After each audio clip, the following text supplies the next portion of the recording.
Why do the people you help often end up betraying you? Why does the person you supported, defended, or helped financially or emotionally sometimes become the one who criticizes you, envies you, or abandons you? You gave them your time, your money, your emotional energy. You stood by them when no one else did. You lifted them when they were broken. And yet, they turned their back on you. Not because you did something wrong, but because you did something right. If this has ever happened to you, you're not naive. You're not weak. You're not unlucky. You've just discovered a truth that Friedrich Nietzsche understood more than a century ago. A truth most people never dare to face. And this truth is uncomfortable. It will shake the way you see kindness, loyalty, and even love.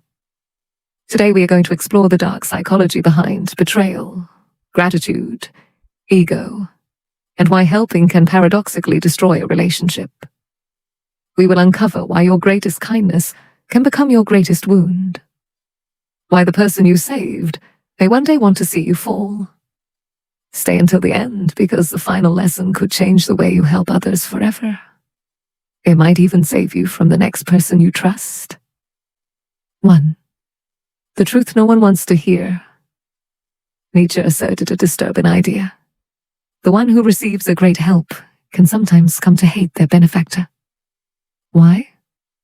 Because receiving creates a debt, and debt wounds the ego. When you help someone in a significant way, financially, emotionally, or professionally, you shift the invisible balance of power in the relationship. You become the one who can. They become the one who is needed. And in the human mind, this creates a deep tension. 2. The invisible humiliation of helping. Helping someone is noble, but for the recipient it can unconsciously mean, I wasn't capable. I'm dependent. I'm inferior. Nietzsche often spoke of the will to power, this fundamental need to feel strong, autonomous, and capable. When you help someone in a moment of weakness, you become a witness to this weakness. And some people cannot stand that someone has seen their vulnerability. So what do?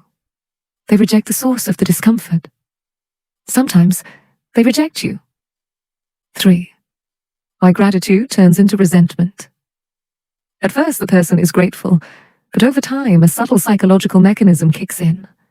The more help, the heavier the emotional debt. And if the person cannot repay fairly, they feel embarrassment, guilt, and inferiority. Then resentment. This resentment looks for someone to blame, and the easiest one is you. 4. The power imbalance. In every relationship, there's an invisible balance. When you constantly give time, money, energy, and opportunities, you put yourself on a pedestal, and the other person steps down, even if it wasn't your intention. But nobody likes feeling inferior. Some people would rather destroy the relationship than accept a subordinate position. It's brutal, but it's human. 5. Silent jealousy. Sometimes your help highlights something even more dangerous, the difference in status. If you're more stable, more disciplined, and more successful, your help becomes a mirror. And not everyone can stand that reflection. Instead of rising above, some people prefer to put others down. Instead of thanking, they belittle. Instead of admiring, they criticize. Nietzsche wrote that the weak man transforms his powerlessness into morality. He calls this resentment. 6. Why you are not the problem. If someone betrayed you after you helped them, it doesn't mean you did anything wrong. It simply means that the human ego is fragile. Independence is vital, and emotional debt is heavy. Most betrayals don't stem from malice. They stem from inner discomfort. 7. Nietzsche's most important lesson. So, should we stop helping? No. But we must help differently. Here is the implicit rule. Nietzsche teaches us the following. Help without creating dependency. Help in a way that makes the other person stronger, not more indebted. Instead of solving their problems for them, get them involved in the solution. Instead of giving without limits, set clear boundaries. Instead of saving, encourage autonomy. Because true power isn't about saving someone. It's about enabling them to no longer need saving. 8. How to avoid being betrayed after helping. Here are 5 practical principles. 1. Never help to be liked.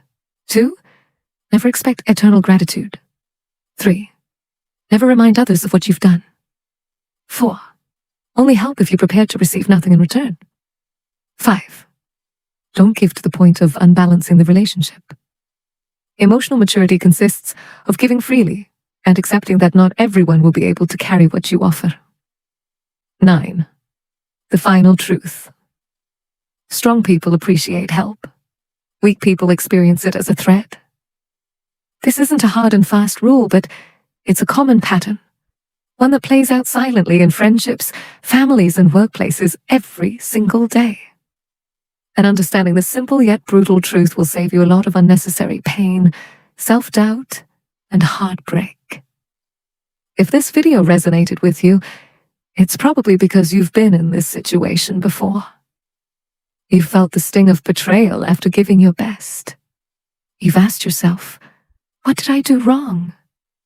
The answer is nothing. You just met someone who wasn't ready to carry the weight of your kindness.